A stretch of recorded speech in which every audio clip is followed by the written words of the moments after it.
Gostaria de dar as boa noite e boas-vindas a todos os participantes, doutores e doutoras. Eu sempre esqueço de me apresentar, sou Marisa Cagita, gerente clínica da linha Voluso.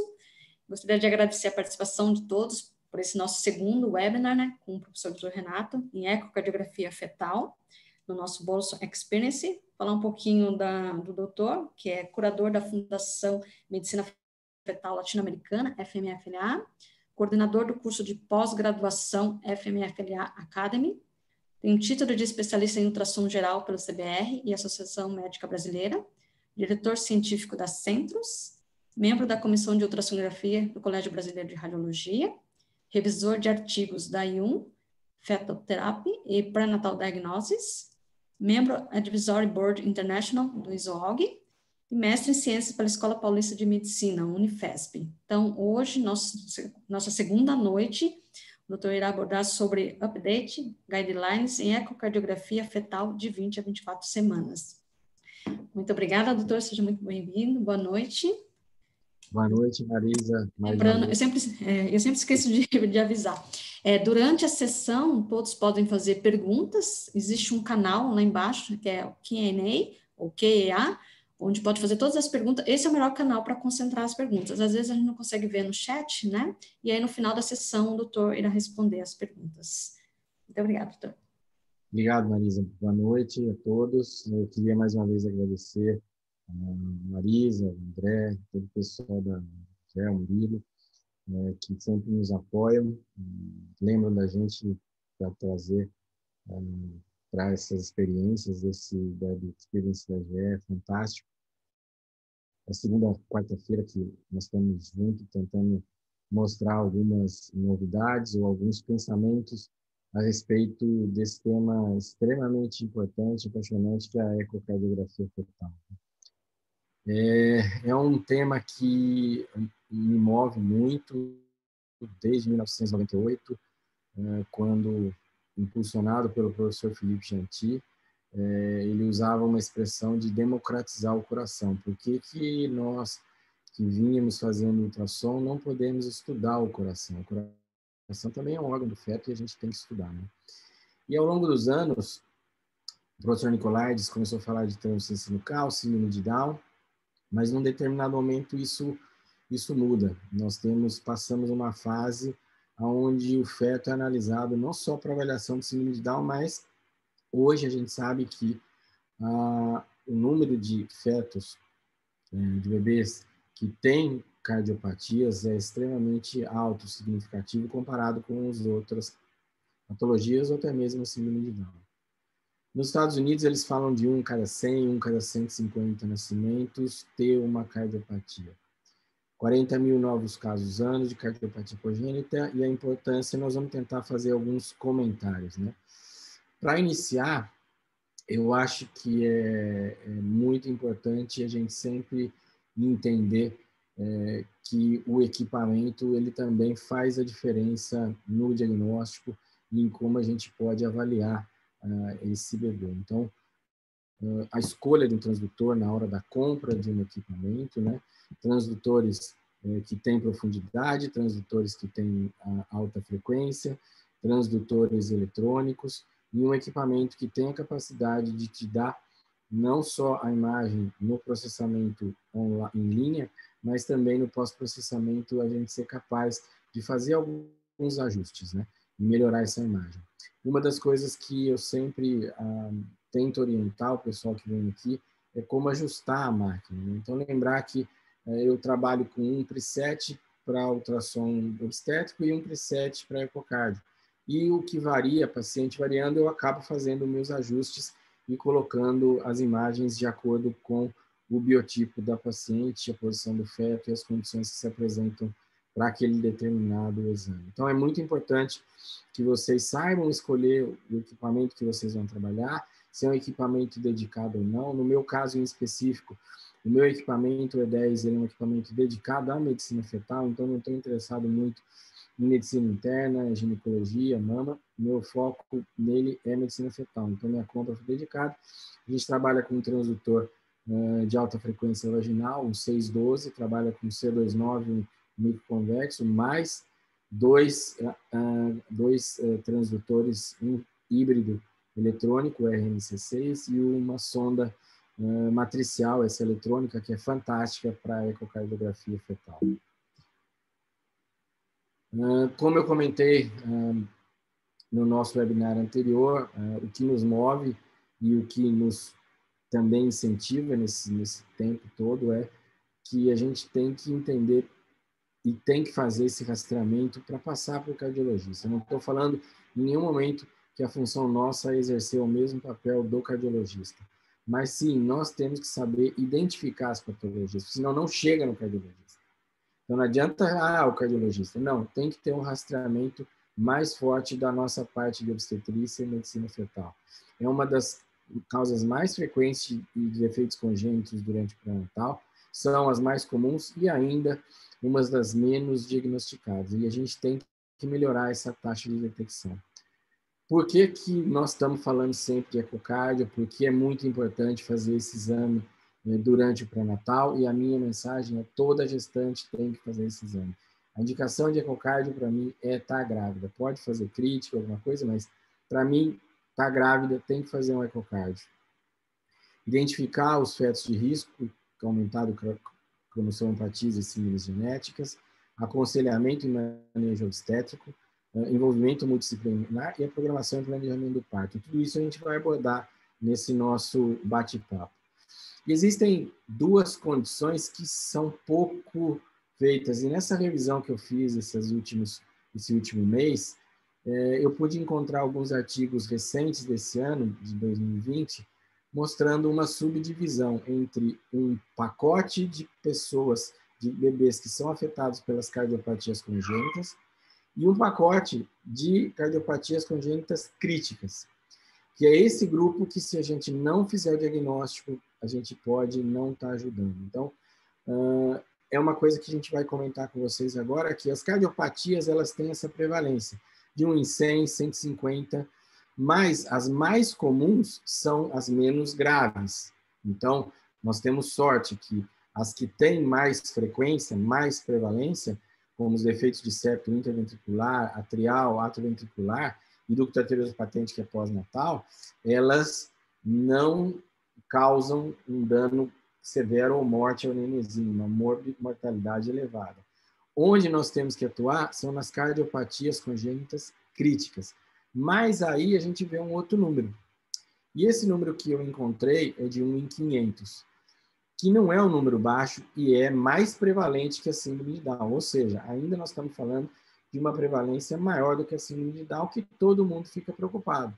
Então, mais um motivo para a gente estar instituindo o estudo do coração de maneira detalhada. E esse estudo chama-se ecocardio. O cardiologista tem que ganhar esse exame, mas também o obstetra tem que receber a remuneração adequada por estar fazendo esse estudo, esse rastreamento. E dessas críticas, 71% delas estão nesse grupo aqui: coarctação, transposição, hipoplasia de coração esquerdo, tetralogia e estenose aórtica. Essas são as mais comuns das críticas. E aí nós temos elas aqui: a coarctação de aorta, a hipoplasia de coração esquerdo, a tetralogia de Fallot e a transposição de grandes vasos, né, a verdadeira. E aqui nós estamos vendo que, ao longo dos anos, essas patologias do coração, elas, em princípio, parece que vêm aumentando a sua prevalência. Não, elas vêm aumentando o seu diagnóstico. Porque antes dos anos 80 e dos anos 70, geralmente não existiam formas de se fazer esse diagnóstico. Então, eles eram feitos no período pós-natal, dependiam de autópsia, certificado de morte, exames, cateterização, e isso era mais complicado. A partir do momento que se introduz a ecocardiografia fetal, dos anos 70 e anos 80, principalmente os anos 80, nós vemos um aumento no diagnóstico dessas determinadas patologias, em especial os defeitos de septo, atrioventricular e o canal.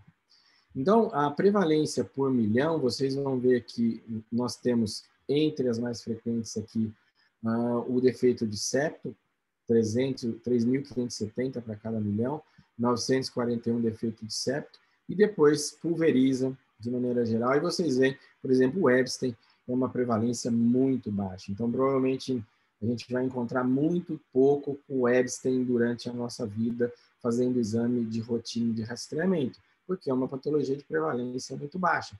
Em contrapartida, a coarctação da aorta, os defeitos, a hipoplasia do coração esquerdo, nós vamos ter mais encontrado durante o pré-natal. Existe uma lei tramitando, passou na Câmara dos Deputados, que prevê o exame do ecocardiograma para todas as gestantes a serem oferecidos pelo SUS, né? No Amazonas, agora em junho, uma lei local determina a obrigatoriedade desse exame no estado do Amazonas, e o projeto está parado no Senado. Eu até mandei um e-mail para o senador que está redigindo, está como relator, o senador Eduardo Girão, para emitir o relatório, para ver a que posição que está,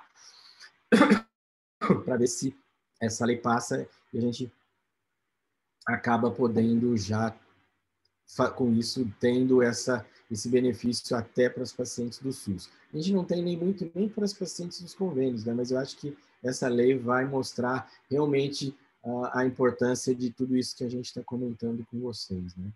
Então, existem funções diferentes. A função nossa, obstetra, ultrassonografista, medicina fetal, fetólogo, como é que vocês quiserem chamar, é uma função de identificação. Em primeira instância, por isso a gente vai até falar do guideline, é padronizar. Se nós padronizarmos o nosso exame, quando alguma estrutura sair do padrão normal, nós vamos ser capazes de fazer um rastreamento. E a partir de um determinado número de exames que nós tivemos, da experiência que nós tivemos ao longo desse processo de rastreamento, nós vamos começar a ser capazes de fazer o diagnóstico. Então, é uma segunda etapa desse processo da ecocardiografia fetal. E muitas vezes, nós não vamos fazer esse diagnóstico de forma definitiva, nós fazemos uma hipótese diagnóstica e sempre eu recomendo colocar no laudo que é uma patologia de etiologia esclarecer, estou caminhando para o cardiologista pediátrico para que ele possa avaliar e fazer o encaminhamento de maneira adequada, e o segmento, planejamento cirúrgico, conversar com o cirurgião e todo esse processo. Coração não é de hoje que vem sendo falado e não é de hoje que é importante o coração no exame obstétrico convencional. Então, já em 1987, já vão aí muitos e muitos anos, a gente está falando de quase 40 e poucos anos de problemas relacionados, né, com esse trabalho. Ou seja, esse trabalho do Coppel, o Pinu estava dentro, John Hopkins e Yale falavam da importância de se fazer o corte de 4 câmaras, e isso ainda na rotina nossa parece até uma utopia, mas isso já vem desde 87, e isso mostra que os defeitos de 4 câmaras, eles são capazes de diagnosticar uma série e uma grande parte dos nossos rastreamentos positivos para a cardiopatia. E isso é extremamente importante, e aí, ainda em 2020 a gente não tem isso de maneira efetiva, totalmente sendo realizado de uma maneira correta, né? Na semana passada, nós comentamos a respeito da ecocardiografia fetal no primeiro trimestre, entre 12 e 14 semanas, e aqui nós temos imagens de 12, de 14 semanas, e aqui mostrando a diferença do tamanho do coração num feto com 12, 14 semanas e num feto com 22, 24 semanas, 20 semanas. Mas, com sondas de alta frequência, sondas vaginais, exames tecnicamente que a gente tenha mais capacidade, a gente consegue produzir imagens e os mesmos cortes que a gente consegue no segundo trimestre. Hoje a gente não vai falar muito, vou só mostrar que a gente segue a mesma rotina dos 5 andares, né, do estômago até o mediastino superior. Então, a circunferência abdominal sobe 4 câmaras, sobe um pouquinho saída de aorta, sobe um pouquinho saída pulmonar e chega no mediastino superior, a gente encontra o 3 vasos e traqueia, né? No segundo trimestre, as imagens elas mudam um pouquinho, o nenê é um pouquinho maior, o que facilita bastante a nossa obtenção e as nossas imagens, mas a rotina é a mesma. Então, vocês vejam que essa padronização ela é extremamente importante. Vocês têm que padronizar para que consigam fazer os diagnósticos ou as hipóteses diagnósticas e poder encaminhar para o cardiologista pediátrico de maneira mais adequada. Aqui mostrando como esses cortes funcionam, né? Os andares, né? Então eu saio do corte de 4 câmaras, que é o primeiro corte acima do diafragma, né? Então é um corte mais baixo.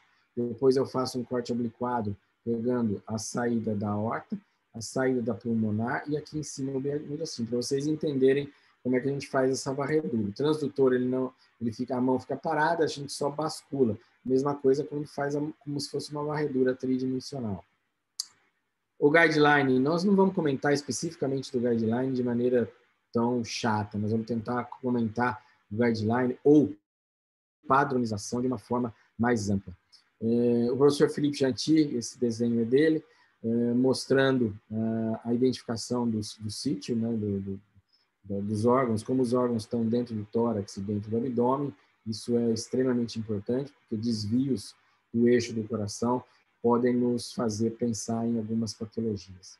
A avaliação da circunferência abdominal, mostrando aquele corte clássico e principalmente aqueles vasos que estão à frente da coluna. É muito importante isso para a definição dos sítios, né? Então, aqui vocês vão ver a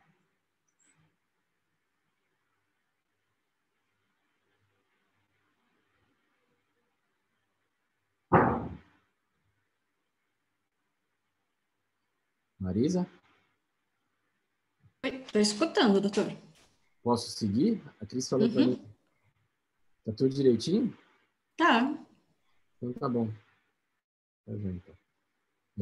Aqui no corte da circunferência abdominal, nós estamos vendo aqui os vasos à frente da coluna, a aorta e a cava inferior, né? Então aqui eu vejo a veia umbilical, o estômago, e é muito importante para a definição dos sítios o posicionamento desses vasos à frente da coluna, bem como quando eu subo. Então, quando eu subo também, a aorta ela está ligeiramente à esquerda da coluna e próximo ao átrio esquerdo, onde tem as saídas das pulmonares aqui. O átrio direito, ventrículo direito, e aí nós vamos começar a observar. A gente pode fazer varreduras tridimensionais para fazer essas avaliações. O coração ele tem um eixo e um tamanho, né? Então o eixo ele é baseado em medidas ortogonais. Normalmente esse ângulo de desvio do septo é de 20 a 45 graus, tá? Para o lado esquerdo, para o hemitórax esquerdo. E, em geral, o coração ele ocupa mais ou menos de 1/3 a, no máximo, metade da circunferência torácica, né? E uma das características que eu particularmente vi a doutora Lindsay Allens e a Juliane Carvalho mostrando há alguns anos atrás, uns 10, 15 anos atrás, seria um princípio básico que é simetria entre lado direito e lado esquerdo do coração. E esse princípio da simetria ou assimetria nos faz diagnosticar grande parte das malformações do coração e também rastrear aquelas malformações mais graves, ditas críticas, né? Então, eu tenho, quando ele é simétrico, o lado esquerdo, e quando eu falo lado, coração esquerdo, ventrículo e átrio, do lado esquerdo, proporcionalmente muito próximo do tamanho do lado direito do ventrículo e do átrio. Quando eu tenho assimetria do coração esquerdo, o coração esquerdo ele está menor, o lado esquerdo do coração menor do que o lado direito. E para isso eu vou ter que usar medidas. Então não é só no visual. Primeiro no visual, o reconhecimento visual é extremamente importante. Então por isso que à medida que vocês forem aumentando o número de exames que vocês fazem, vocês já são capazes de falar, não, opa, esse lado está menor. Aí eu vou e meço esse lado. Meço o diâmetro transverso do ventrículo, o diâmetro transverso do átrio e o longitudinal do ventrículo. E aí eu sei se realmente essas medidas estão dentro ou fora. Tá? Mesma coisa para o lado direito. No lado direito, eu posso ter uma diminuição do coração direito em relação ao coração esquerdo. Quando eu uso o Doppler colorido, é muito importante eu enxergar o enchimento, né? Se o coração ele está com o ápice apical, né? O ápice apontando para o transdutor, próximo do transdutor, o enchimento vai ocorrer em direção ao transdutor. Então, tanto câmara direita quanto câmara esquerda vão pintar de vermelho. E isso é o usual. E vão ter um enchimento também proporcional. E isso também nos leva a rastreamento em casos de alterações. Então, aqui vocês veem um coração que tem simetria de enchimento entre o lado esquerdo e o lado direito. E nesse caso aqui, a gente está vendo um coraçãozinho onde existe uma assimetria de enchimento entre o lado esquerdo e o lado direito. À parte, existe também a assimetria da câmara, mas eu estou falando aqui só do enchimento. Então, eu vejo que esse coração tem um enchimento no lado esquerdo menor do que no lado direito. E isso me leva a um rastreamento positivo de uma cardiopatia complexa. E aí eu faço o encaminhamento para o cardiologista pediátrico. Essas alterações mais leves ou menos não críticas, que entre elas é mais comum da gente observar, principalmente o defeito de septo interventricular e o defeito do canal AV, são patologias que nós vamos ver na gestação com uma certa frequência. Com os equipamentos modernos, a gente é capaz de documentar de maneira bastante clara a passagem de fluxo, e vocês veem que o fluxo passa, é bidirecional por conta da pressão de enchimento e de esvaziamento das câmaras cardíacas, né? Então, eu tenho condição, eu posso determinar a localização. Esses defeitos, em geral, são pequenos, muito difícil fazer a mensuração. Somente quando eles passam, em geral, de 2 milímetros é que a gente tem mais capacidade de fazer a medida. Mas eu posso fazer. Também fazer a medida na cor, ela não é muito fidedigna. Geralmente, a cor ela é maior do que, ela tem mais cor do que realmente o tamanho é a lesão. Mas a gente, em geral, descreve essas lesões como menores de que 2 milímetros, né? Aqui nós estamos vendo uma lesão e o caráter bidimensional da mesma lesão.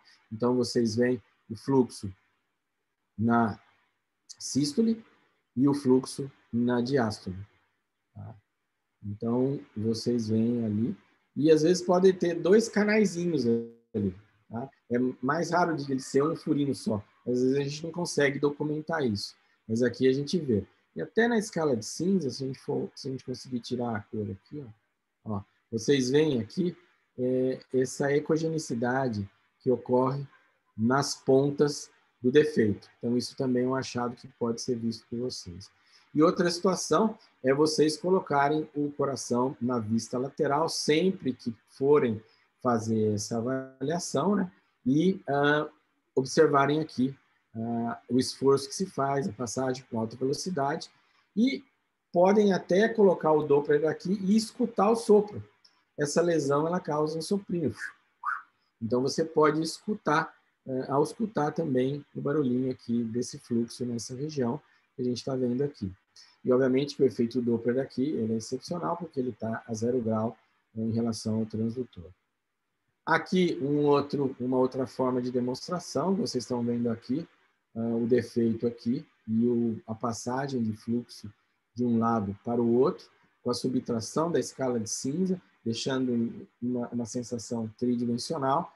O enchimento, eu tenho o enchimento das câmaras de forma simétrica, né? Lado esquerdo e lado direito, e a passagem de fluxo de um lado para o outro. Tá? Então, tanto na sístole quanto na diástole, eu tenho a passagem de fluxo.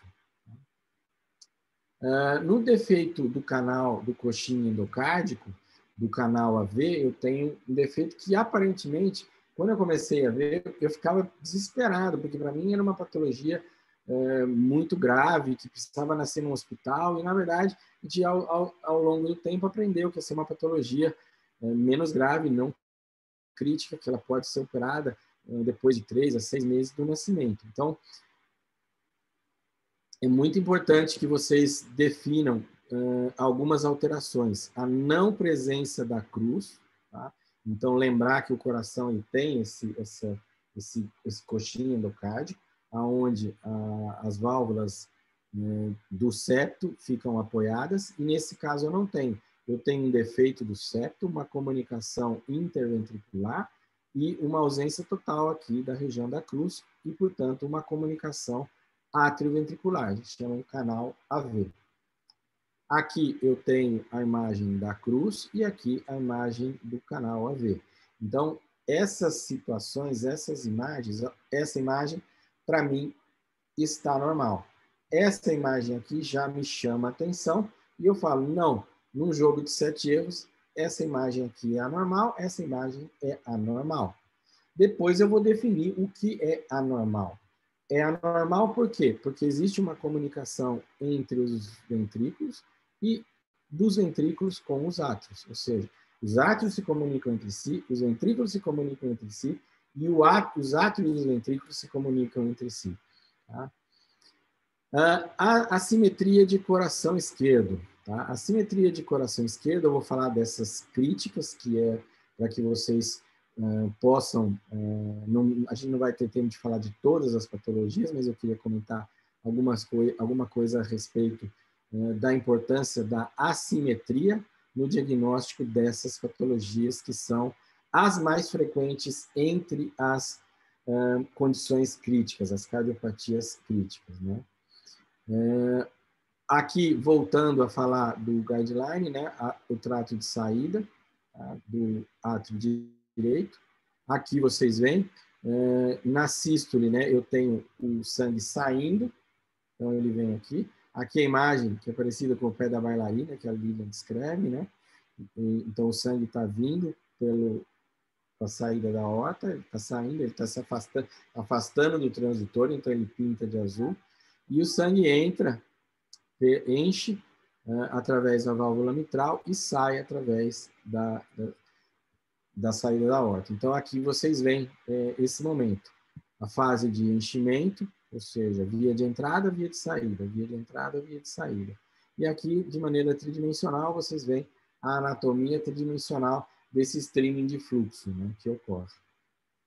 Aqui, subindo um pouco mais, terminando, a gente vai para o andar superior, eu pego a saída da pulmonar, a bifurcação da pulmonar, a aorta ascendente aqui. Outro corte é o corte do eixo curto, né? Eu gosto mais desse corte para pegar aqui a saída da pulmonar, eu gosto de rodar e pegar o eixo curto, é uma mania. O Felipe falava, os dedos andando, né? Eu acho bastante legal. As saídas, né? Os sagitais, tá? Do arco aórtico e do arco ductal. Aqui vocês veem o arco aórtico de maneira tridimensional, com o 5D Live, o High Definition Flow. E aqui vocês veem o Radiance Flow, né? Não é tridimensional, é um exame bidimensional. E aí vocês veem as imagens claramente mostrando aqui. O ducto arterioso, lembrar que o ducto arterioso, geralmente na região do aliasing, é onde a gente faz a medida do ducto, né? E aqui a comparação. Lembrando que o arco aórtico, ele é composto da aorta ascendente, do istmo aórtico, da aorta descendente, enquanto que o do arco ductal, ele é proveniente da saída da pulmonar e ele se comunica aqui com a aorta descendente. Tá? E, por último, não tão menos importante, mas a avaliação do retorno venoso, né? Eu tenho essa associação, para mim, lembra uma gaivota invertida do sinal da Hollister, né? Então, é um corte que eu sempre faço e sempre tento documentar para tentar perder menos casos de anomalias de retorno venoso, né? As pulmonares, que no passado era muito difícil a avaliação, hoje em dia a gente tem equipamentos que avaliam muito bem o fluxo das artérias pulmonares aqui, a gente vê claramente aqui. E aqui no 3D, né, a reconstrução 3D, enchimento de câmaras, câmara esquerda e câmara direita, sangue entra, mitral, ventrículo esquerdo, sai pela aorta e encontra aqui no ducto formando a aorta torácica. E aqui entra na tricúspide, sai pela pulmonar. E lembrar que a aorta está debaixo da pulmonar e elas cruzam, né? Isso é bastante interessante. Na coarctação de aorta, agora eu vou comentar um pouco daquelas anomalias críticas, né, e mostrar algumas características para vocês. Basicamente, 3 ou 4 cortes são importantes, mas eu acho que nesse processo que nós estamos tentando passar para vocês da padronização, dos princípios da padronização é identificar quando não existe assimetria, ou seja, as câmaras elas estão assimétricas, eu jogo a cor, vejo uma simetria de enchimento, vou para o 3 vasos e traqueia também, vejo uma alteração no tamanho, visualmente, não tem alteração na cor. O Vzinho no 3 vasos e traqueia está igual, mas a perninha da aorta está menor do que o habitual. E o que é o habitual é que eu tenho que estar acostumado. Então, por isso a gente está comentando com vocês da padronização. Então, essa assimetria que vocês veem aqui, né? Isso aqui é na coarctação, desculpa que está errado a tetralogia, mas não é, é uma coarctação aqui. E aqui, na síndrome de hipoplasia de coração esquerdo, é uma patologia traiçoeira também, porque existem vários graus. Existem graus onde eu tenho um pequeno enchimento, eu tenho as câmaras não tão fechadas. Muita gente pensa em síndrome de hipoplasia de coração esquerdo e não ter fluxo, não ter passagem, mas isso não é sempre. Isso pode ser progressivo, tá? A característica mais marcante que a gente vai encontrar no 3VT é a diferença de cor no fluxo. Eu tenho o estreitamento da aorta e vou ter um fluxo retrógrado. Tá? Esse fluxo volta. Então, a perninha da aorta ela vai pintar em vermelho. E nesse caso aqui, eu não tinha enchimento do coração esquerdo. Eu só tinha um enchimento de fluxo do coração direito. Isso, muitas vezes eu encontro, mas não é obrigatório. Existem alguns casos em que vocês vão ver. Nesse caso nosso aqui, vocês estão vendo aqui, eu não estou conseguindo ver fluxo enchendo aqui do lado esquerdo. Tá? Muito embora não esteja totalmente colado, mas a gente está vendo aqui uma assimetria de câmaras, de tamanho de câmaras, e uma alteração na simetria de enchimento das câmaras cardíacas direita e esquerda. Aqui, de novo, um caso diferente, uma hipoplasia mais acentuada das câmaras esquerdas, não enchimento, não presença de fluxo nas câmaras esquerdas. Na tetralogia de Fallot, que também é uma anomalia crítica e a gente precisa fazer o diagnóstico pré-natal, em geral, o corte de 4 câmaras, que é o corte que a maioria de nós, ou a maioria, acaba fazendo a detecção de uma patologia do coração, ela usualmente nós não vamos perceber uma alteração. Pode passar desapercebido. Em 25% dos casos de tetralogia de Fallot, a aorta fica à direita da coluna. Isso pode ser um sinal. Tá? Mas o diagnóstico ele vai ser feito especificamente subindo para o corte da saída da aorta, aonde eu vejo a aorta, o bocal da aorta cavalgando o septo. Então vocês veem aqui a aorta cavalgando o septo e o fluxo de enchimento, né? Na saída, os fluxos drenam para a aorta aqui, porque a pulmonar ela é pequena. Então, no 3VT, eu tenho na tetralogia a estenose da pulmonar. E vejam, a pulmonar ela tem uma estenose, não uma atresia. Portanto, o sangue passa, ele vem no sentido usual, no sentido anterógrado, e não retrógrado, como eu teria, por exemplo, numa atresia pulmonar, ou numa atresia aórtica, como na síndrome de hipoplasia de coração esquerdo. Então, aqui vocês veem isso daqui, e no 3VT eu tenho uma aorta de maior calibre que a pulmonar, o que não é o comum. O comum é a pulmonar ser maior em calibre do que da aorta. E aqui vocês veem as imagens, né? Os desenhos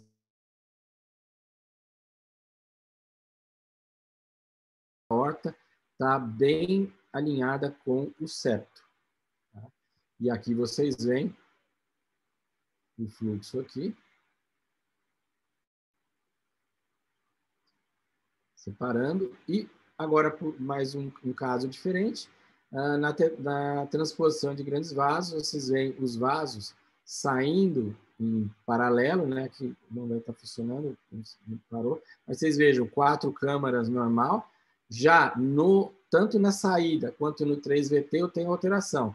Os fluxos saem em paralelo, ou seja, tanto da aorta quando a pulmonar sai em paralelo e eles saem um debaixo do outro, né?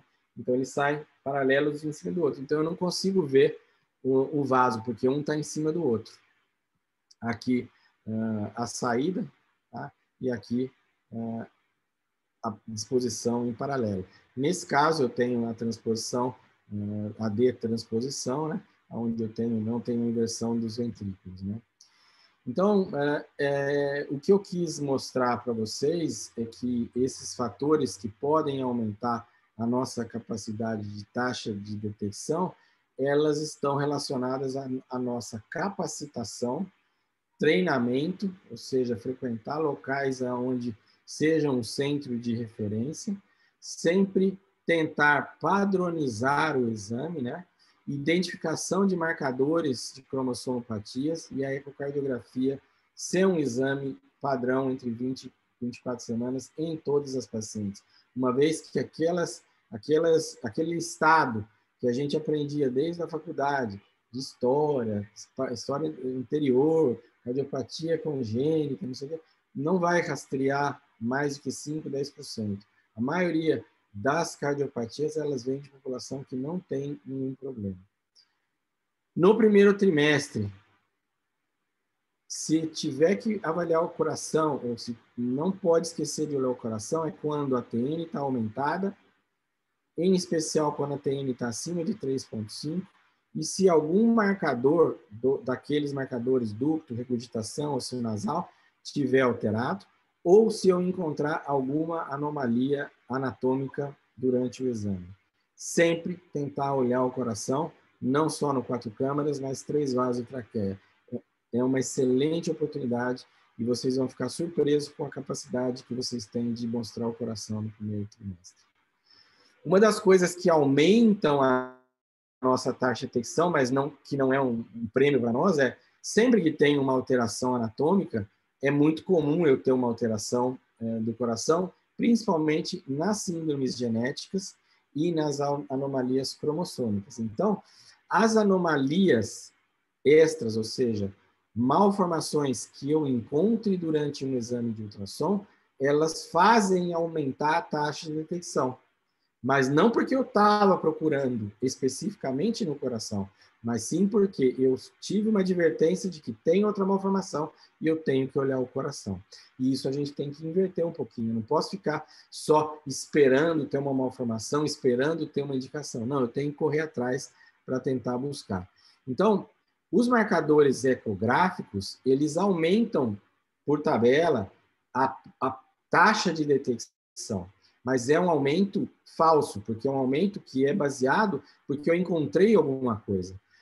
E hoje em dia, a menor taxa de detecção é quando a gente não tem um marcador. E é nesses casos que a gente tem que buscar, porque muitas vezes essas anomalias críticas, elas estão sem outros marcadores.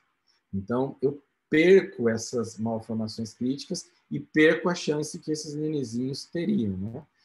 Hoje em dia, ainda, a maioria de nós vai fazer o diagnóstico principalmente focado no 4 câmaras. Então, as alterações nas câmaras ainda são responsáveis pela maior taxa de detecção das cardiopatias congênitas.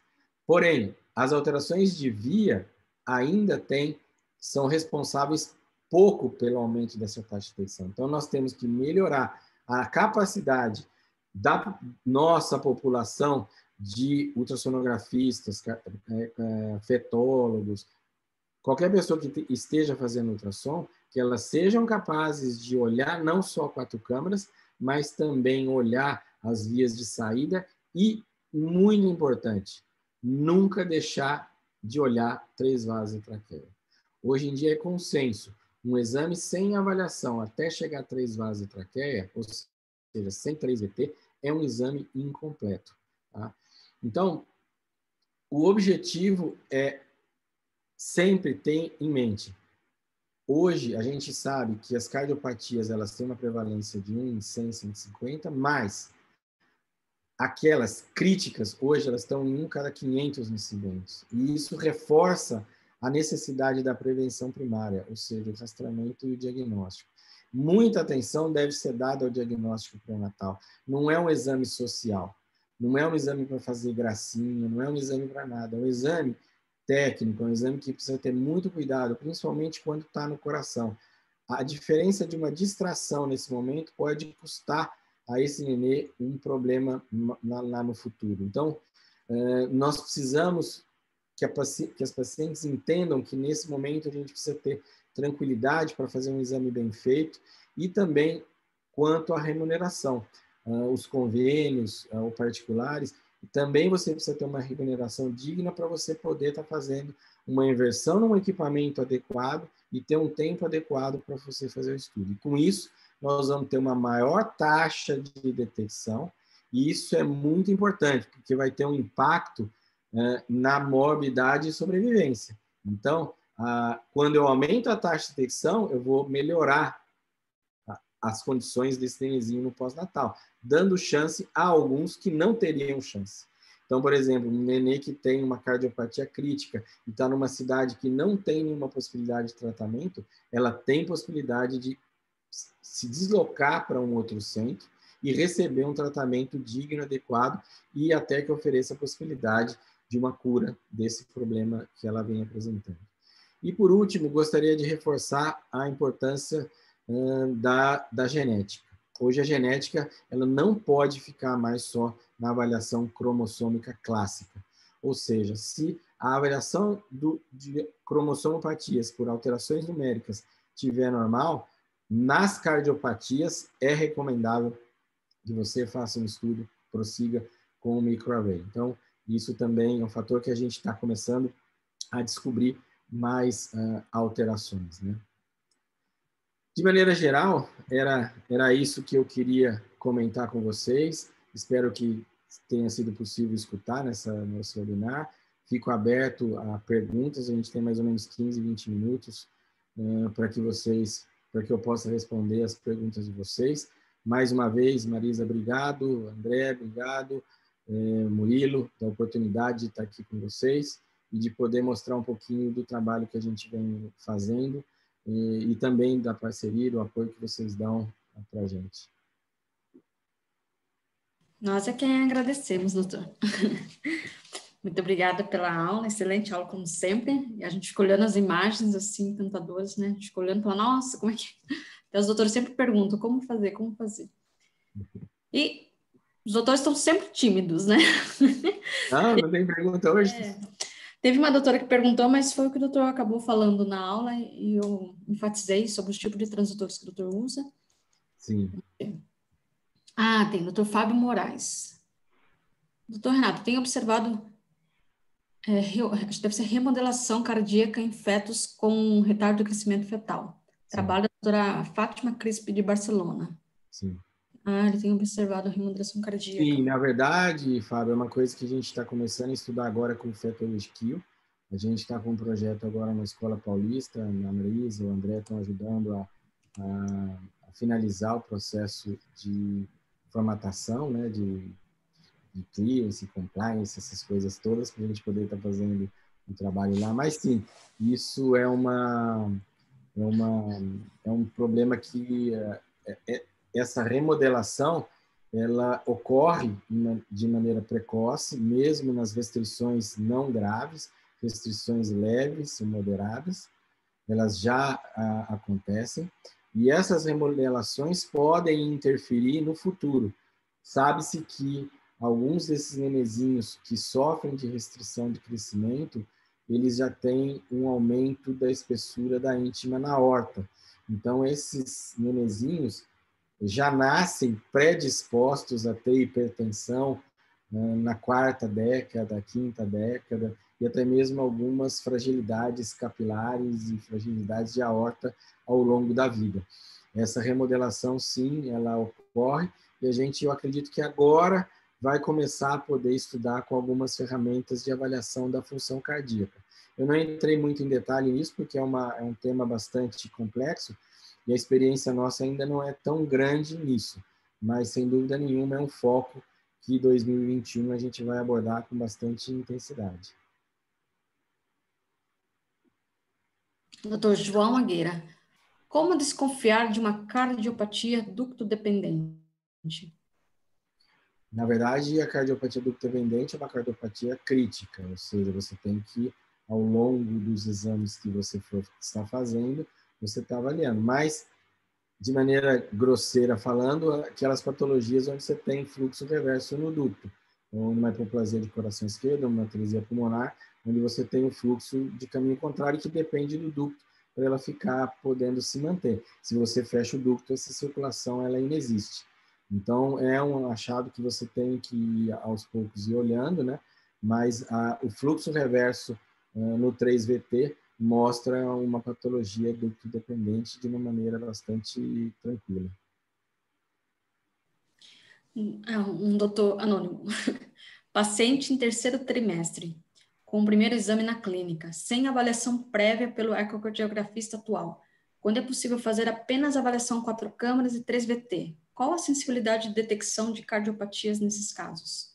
Mais de 95%. Se você tem um 4 câmaras normal e um 3VT normal, o Shaw comenta que você tem mais de 95% de taxa de redução das anomalias congênitas. Você pode excluir, né? Então é bem tranquilo. Bem tranquilo. Na verdade, você tem que lembrar que você, mesmo tendo limitações técnicas numa idade gestacional avançada, isso não impede você fazer uma avaliação adequada. E se você não conseguiu obter todos os cortes das maneiras adequadas, simplesmente você descreve. Você viu isso, aquilo e descreve. Não precisa ficar preocupado, não. Essa é a minha opinião. E o doutor Francisco Javier Soto. Tem 2 perguntas. Como diferenciar a simetria de cavidades normal de anormal no terceiro trimestre? E a segunda pergunta, onde que mede o istmo aórtico para efeitos de Z-score? A gente vai estar, eu não vou ter esse slide aqui agora, né? Depois pode mandar, mas tem nos trabalhos de Z-score na ponta você mede e faz o Z-score, mas eu não tenho esse slide hoje preparado para mostrar aqui agora. Não fez parte do processo que a gente fez aqui. A outra pergunta foi, Marisa, desculpa. Como diferenciar a simetria de cavidades normal de anormal no terceiro trimestre? É o que eu falei, você vai visualmente, você acha que tem assimetria, aí você faz as medidas. Você faz a medida do longitudinal do ventrículo, dos ventrículos, e o transverso dos ventrículos e dos átrios. E aí você põe na curva de normalidade e observa. Se está abaixo, elas estão pequenas. Se está dentro, elas estão normais. Se está acima, elas estão aumentadas. Então é assim que eu faço. E sempre que eu tenho a impressão de que as cavidades estão aumentadas ou diminuídas, o próximo passo é fazer a medida. Usualmente, a gente só faz a medida da aorta e da pulmonar, na grande maioria dos exames. Mas se eu tiver alguma alteração, principalmente alteração de câmaras, a gente dá um segundo passo e vai avaliar o tamanho através das medidas. Então, são medidas, não é só pelo olho ou pela impressão. Agora uma pergunta que eu sempre vejo em campo, né? E muitos doutores perguntam, mas como o doutor Renato faz aquelas imagens maravilhosas? Então, queria se o doutor pudesse dar algumas dicas de aquisição do stick na rotina do dia a dia. Na verdade, a dica clássica melhor é sempre, quanto melhor for a sua imagem bidimensional, melhor vai ser o seu 3D, melhor vai ser a sua aquisição do Doppler. Ou seja, também, se você quer estudar um coração, se tiver uma placenta e o coração estiver longe, o Doppler não vai ser tão bom quanto você não tem a placenta. Então, são uma série de fatores que dificultam. Tá? Mas sempre também tem a teimosia, né? Existe a teimosia e o planejamento. Ou seja, hoje eu já trabalho há quase 12, 15 anos com a linha Evolution, a gente tem uma facilidade muito grande de mexer nos presets e até fazer os presets. Então, quando entra o paciente, já mentalmente eu já começo a entender o que eu tenho que fazer. Mas uma das coisas mais importantes que vocês veem nas minhas imagens é o uso da sonda eletrônica. É uma sonda cara, mas é uma sonda que traz imagens diferentes. Por isso, as imagens, algumas delas, não se tem numa sonda, no RAB6, que é uma sonda mecânica, né? E pode ficar entre a mecânica e a eletrônica o RM6, que é um híbrido de mecânico e eletrônico, que aí sim vocês já começam a ter imagens melhores. Mas muitas dessas imagens são de transdutores eletrônicos. Eu diria que para a aquisição do stick no coração, a eletrônica faz uma diferente. Muito embora no primeiro trimestre a gente não tem eletrônica, faz o transvaginal e também tem as imagens. Então, é a frequência com a capacidade, distância do transdutor e mexer no ganho, na varredura e na qualidade. Se eu quero uma qualidade alta, média ou baixa. Às vezes, eu tenho que diminuir um pouco da qualidade, porque o feto está mexendo muito, para eu ter uma aquisição mais rápida. Então, esse balanço é que você tem que julgar no momento. Mas eu diria que a definição das sondas na hora da compra faz a diferença nas imagens que vocês vão obter. Mas é treinar, é persistência, treinar e fazer um atrás do outro.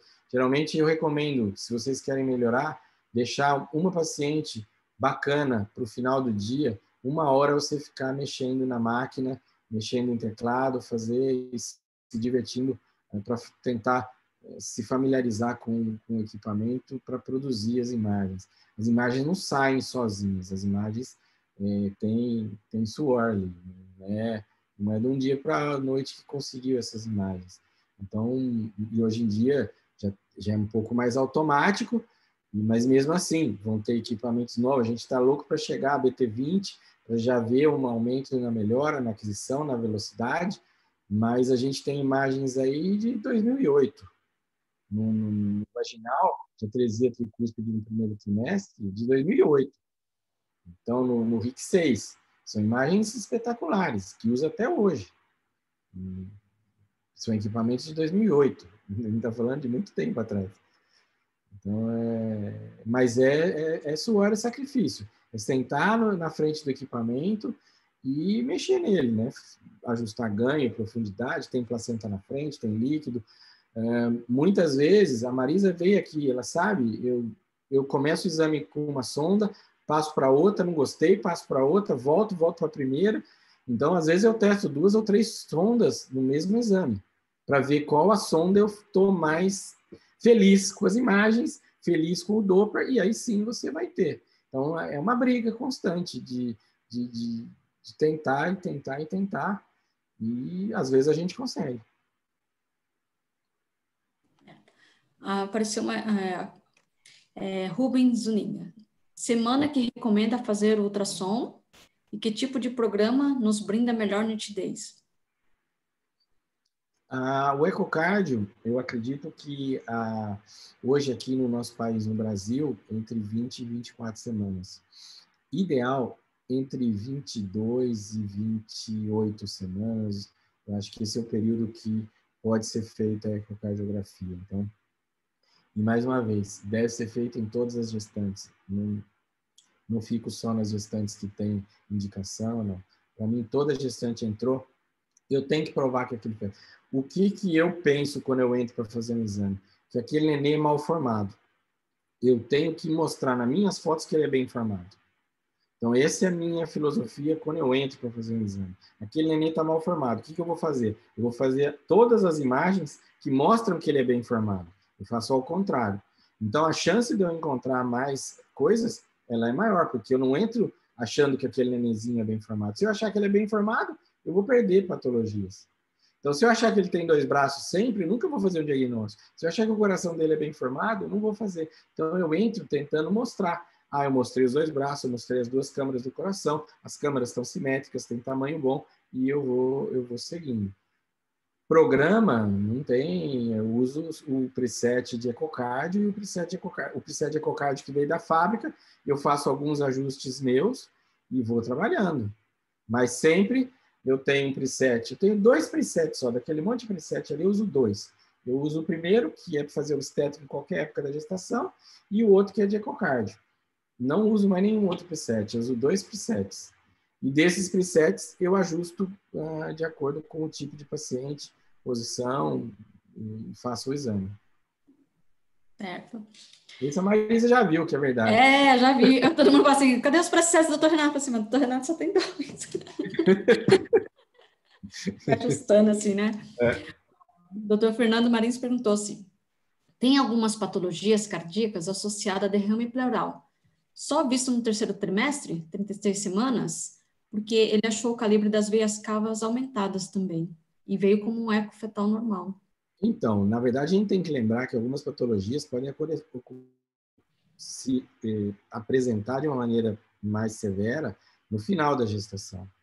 Então, às vezes, é o que eu estava falando, às vezes a síndrome de hipoplasia do coração esquerdo, ela não aparece no primeiro trimestre de maneira tão escarrada, ela vai aparecer um pouco no segundo, às vezes desapercebida, e vai aparecer mais no final. Então, a gente tem essas alterações hemodinâmicas, por isso a gente segue depois. Então, o ideal é fazer uma situação 28, 32 semanas, e nesse, se você identificar alguma alteração, sim. Agora, derrame tem uma série de probabilidades, possibilidades de derrame, né? Mas a primeira delas é estudar o coração. Acho que era isso que eu queria saber. Sempre a gente estudar o coração. E o doutor perguntou assim, existe alguma dica no tipo de remodelação cardíaca, morfologia do coração e sua relação com a patologia materna, tipo diabetes, retardo de crescimento? Na verdade, a remodelação ela ocorre primeiro do lado direito do coração, né? Então, a remodelação ela dá no encurtamento das fibras, né? Você tem um encurtamento no strain da fibra, né? A fibra ela diminui a contratividade e a elasticidade dela, encurtamento dessas fibras, aumento da espessura. Então, são uma série de fatores nesse processo de remodelação. A partir de determinado momento, vai para o lado esquerdo. Quando chega no lado esquerdo, aí é uma fase mais terminal, uma fase mais grave. Mas, em princípio, tudo começa no coração direito.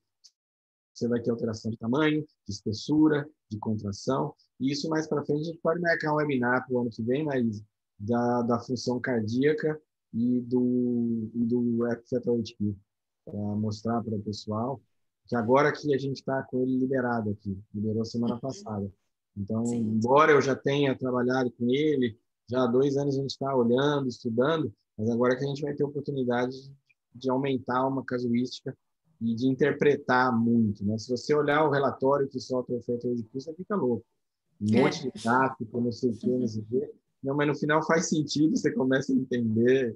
Bem legal. A gente tem um estudo agora recente de um caso que a gente vai operar hérnia diafragmática, já com alteração de contratilidade, de tamanho. O André Malho, parceiro nosso em São Paulo, que fez um caso bem legal. E depois a gente pode até também compartilhar nesse webinar mais para frente. Espetacular. É um caso muito interessante de falar realmente da questão da remodelação. Sim, não, vamos ter, mas é um tema que está entrando no país agora, né? Então, acho que a gente vai ter experiência, a experiência nossa, e também é um produto novo. Embora já 2 anos no mercado, o consenso está sendo criado agora. Mesmo no mundo, muitas dúvidas. Eu fui na fábrica, na Áustria, lá, eles chamaram um grupo de médicos que já estavam usando, só fera que estava lá, e eles não tinham um consenso ainda. Tinham dúvida de onde colocar o ponto, de onde fazer, e eu acho que esse método está amadurecendo agora. Então, esse amadurecimento agora chega para a gente de uma maneira já bem mais madura, bem mais eficaz. O doutor pergunta, como conduzir uma suspeita de cardiopatia no ultrassom de primeiro trimestre? Qual o melhor marcador nesta fase?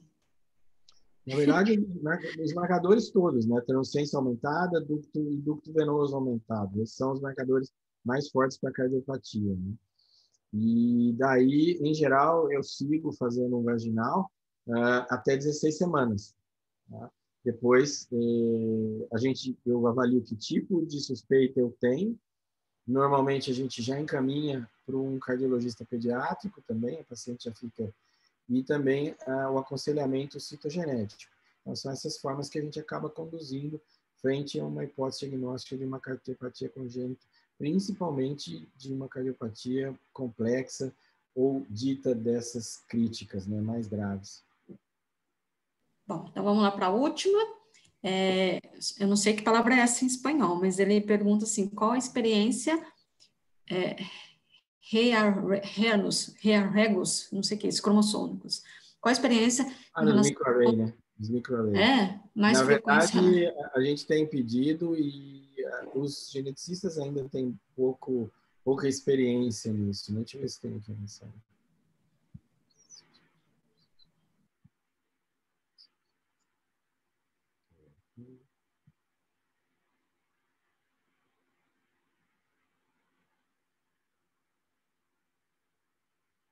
Bom, na verdade é sobre os microarrays. Os microarrays têm um papel até na transposição de grandes vasos, que se não se preconizava o uso de cariótipo, hoje se tem preconizado o uso de microarray na transposição de grandes vasos. E diria que a gente está abrindo um novo mundo com o microarray. Que na verdade o microarray, o que ele é? Quando eu avalio o cromossomo, eu posso avaliar alteração de número, ou eu posso ir dentro dos cromossomos e analisar ganho de material e perda de material. Isso que o microarray faz. Ele analisa esse ganho nos determinados locos gênicos dentro dos cromossomos. E essa análise ela está relacionada com inúmeras alterações. Então, por exemplo, uma microdeleção do 22q11, que é o de George, associado com autismo, esquizofrenia, alguma série de coisas. Então, tem um mundo novo para a gente hoje. Eu diria que tudo que a gente estuda tem que ter a genética do coração, a genética do sistema nervoso central, a genética de tudo. Então, a genética do coração é muito importante. Certo. Muito obrigada, doutor Renato, pelas Eu que perguntas. agradeço, Marisa. Obrigado. Pela brilhante apresentação, pelo tempo, né, por essa apresentação e por essa noite. Obrigada a todos os participantes também. Eu coloquei no chat onde vai estar a aula. Da semana passada ainda não entrou, então a gente vai subir as 2 aulas, né? E, mais uma vez, muito obrigada, doutor. Obrigado. Boa noite. Boa noite a Boa todos. noite. Boa noite a todos.